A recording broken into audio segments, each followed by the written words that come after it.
십자가 그 사랑 멀리 떠나서 무너진 나의 삶 속에 잊혀진 주네. 돌 같은 내 마음 어루만지사 다시 일으켜 세우신 주를 사랑합니다.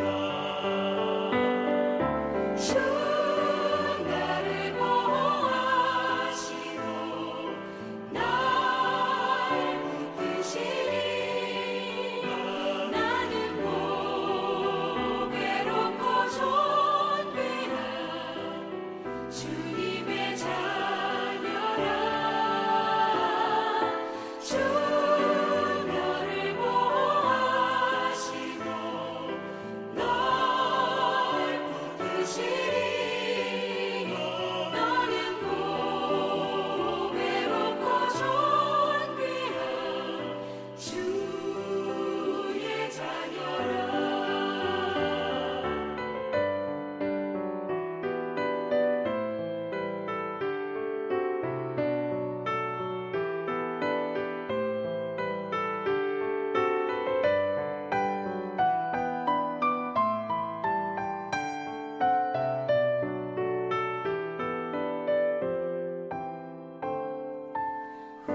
지나간 일들을 기억하지 않고 이전에 행한 모든 일 생각지 않으리. 사막의 강물과 길을 하시는 주 내 안에 새 일 행하신 주만 바라보리라. 주 나를 보호하시고 날 붙드시니 나는 보배롭고 존귀한 주님의 자녀라. 주 나를 보호하시고 날 붙드시니 나는 보배롭고 존귀한 주의 자녀라. 주 나를 보호하시고 붙드시니 나는 보배롭고 존귀한 주님의 자녀라. 주 나를 보호하시고 날 붙드시니 나는 보배롭고 존귀한 주의 자녀라. 너는 보배롭고 존귀한 주의 자녀라.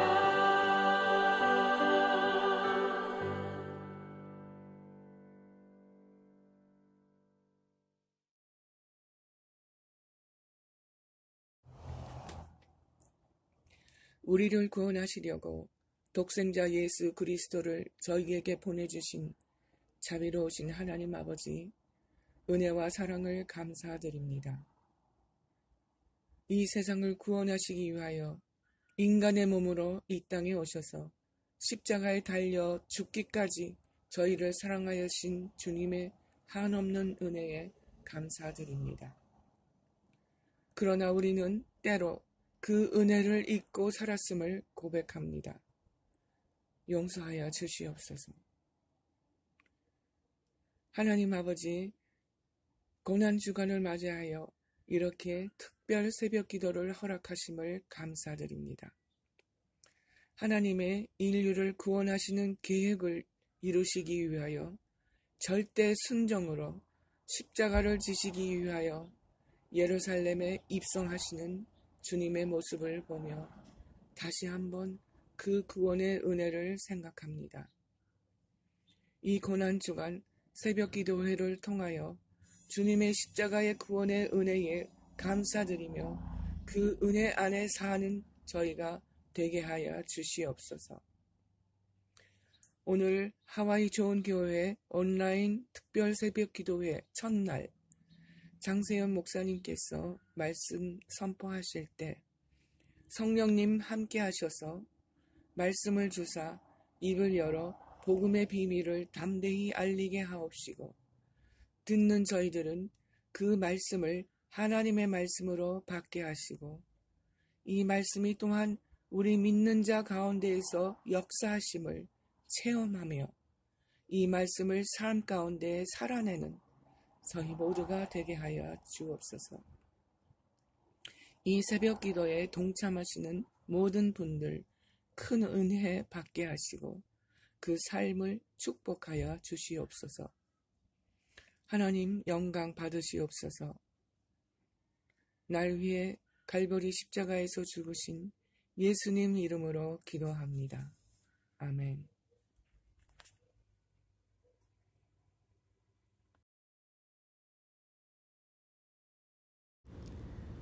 예수께서 예루살렘에 이르러 성전에 들어가사 모든 것을 둘러보시고 때가 이미 저물매 12 제자를 데리시고 베다니에 나가시니라.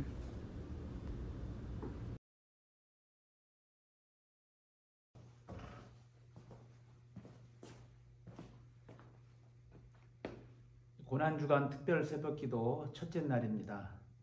우리가 오늘 본문 말씀을 마가복음 11장 11절만 읽었지만 마가복음 11장 1절로 11절까지 보아야 합니다. 우리 예수님께서는 이제 예수님의 공생의 사역 기간 중에 마지막 클라이막스가 되는 한 주간의 일정을 치르기 위하여서 예루살렘 성에 입성하셨습니다. 나귀를 타고 입성하셨는데 많은 사람들이 팜추리 나뭇가지를 흔들면서 호산나 호산나 다윗의 자손이라고 소리를 질렀습니다. 우리 예수님께서 예루살렘에 입성하신 이 사건은 아주 놀라운 사건입니다.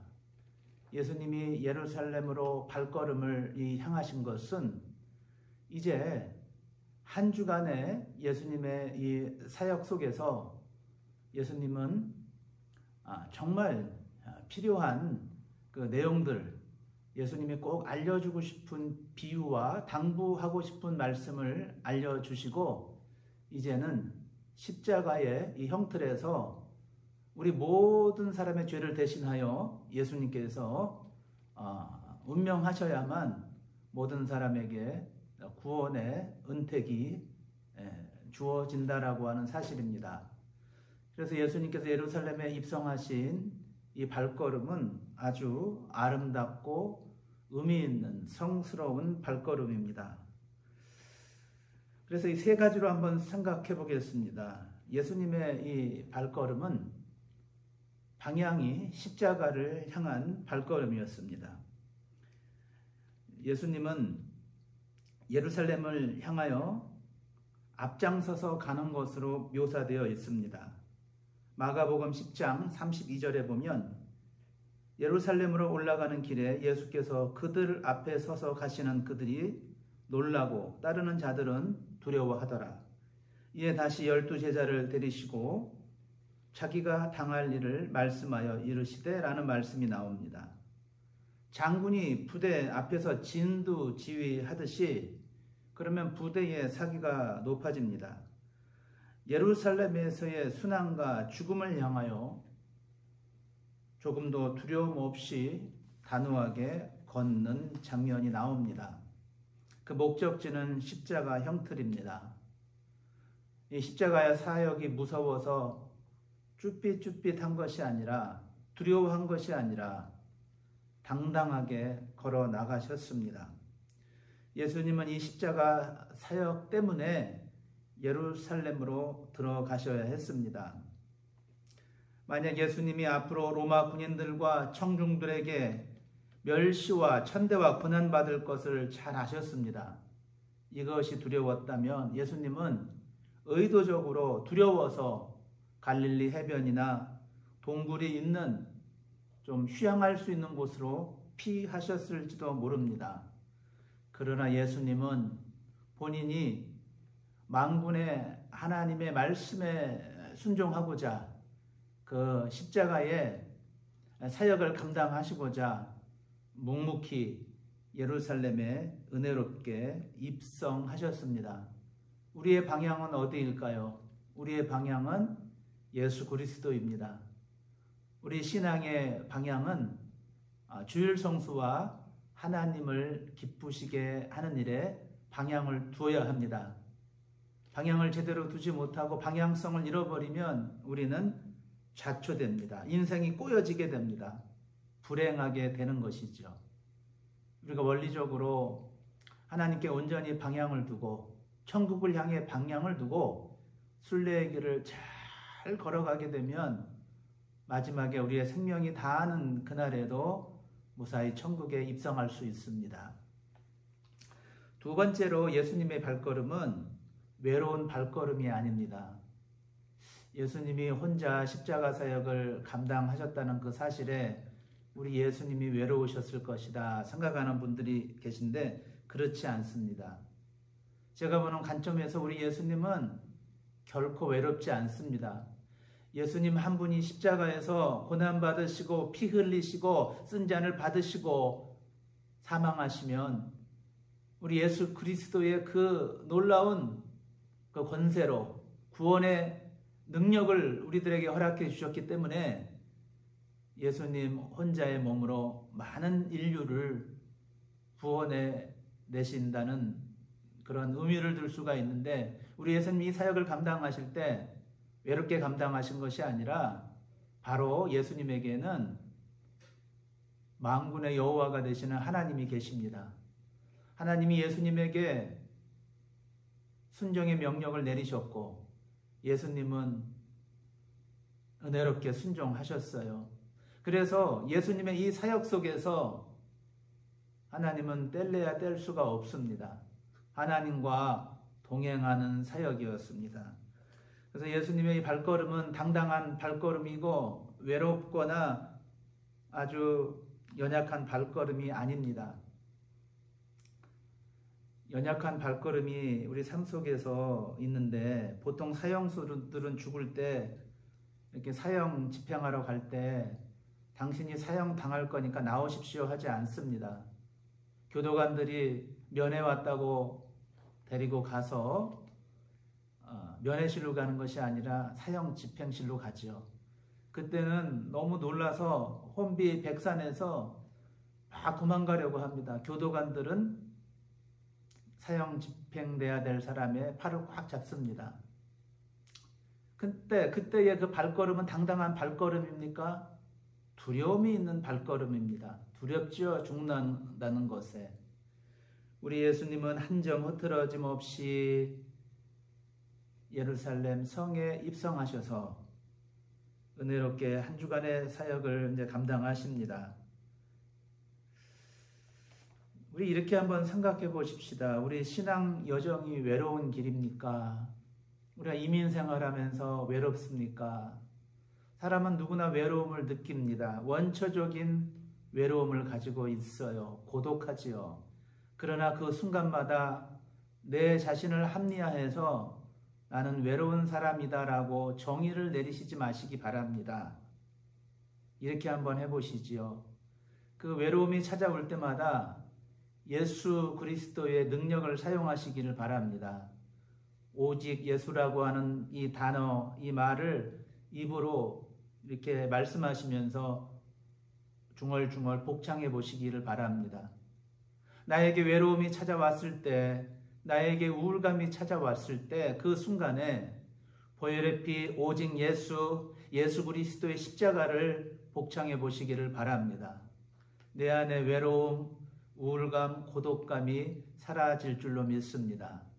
예수님 그 이름 자체에 능력이 있기 때문에 예수님의 이름을 부르고 또 보혈의 그 피를 말하는 자들에게는 예수님께서 용기와 힘과 긍정적인 그런 마인드와 생각을 주실 줄로 믿습니다. 그러면 자꾸 나 혼자라는 생각이 나지 않습니다. 아, 주님이 나와 계시는구나. 주님이 내 마음을 어루만져 주시는구나. 주님은 나의 친구가 되어 주신다. 이렇게 됩니다. 순간적으로 화가 났을 때도 이렇게 한번 해보십시오. 예수, 예수, 오직 예수. 우리는 다른 게 없어요. 예수 그리스도의 능력을 얻어야 됩니다. 예수 그리스도를 통하여 성령 충만해야 됩니다. 그래야 이 거친 세상에서 우리가 온전함에 이를 수가 있습니다. 외롭지 않고 주님과 동행하며 당당히 나갈 수 있습니다. 사실 예수 그리스도는 부활 승천하셔서 하나님의 보좌 우편에 앉으셔서 우리를 위해 지금도 기도하고 계십니다. 야 아무개야, 야 아무개 집사, 야 아무개 권사야, 아무개 안수 집사, 아무개 장로야. 하나님은, 예수님은 우리를 위해서 기도하고 계십니다. 세 번째로 예수님의 발걸음에는 전염성이 있습니다. 우리 예수님은 은혜롭게 예루살렘 성에 입성하셨는데 이 사실을 믿는 미국의 선교사님들, 초기 조선이란 땅, 정말 세계 지도에 보면 보이지도 않을 만큼 작은 땅이지만 한 달 가까이 배를 타고 조선 땅에 와서 복음을 전했습니다. 중국 성경을 전해 주었던 프로이센 프리츠 출신의 귀칠라프 선교사가 있습니다. 한문 성경을 조선인에게 전했는데 한번 생각해 보십시오. 교육도 제대로 받은 훌륭한 선교사들이 이 조선이란 나라에 왜 복음을 전했습니까? 그에게도 가족이 소중했는데 오직 선교라고 하는 목적으로 조선 땅에 와서 하나님의 말씀을 전하게 됩니다. 이것은 바로 예수 그리스도의 십자가의 복음 사건을 믿기 때문에 하나님께서 주신 사명을 선교사로서 조선이라는 곳에 복음을 전하고자 생명 내걸고 떠난 겁니다. 이뿐 아니라 많은 선교사들 중에는 조선에서 한국에서 선교함으로 자녀들이 전염병으로 죽은 경우도 있어요. 그래서 한국에 가면은 이 선교사들 묘지가 따로 이렇게 모여놓은 곳이 있지요. 그곳에 가면 참 은혜스럽습니다.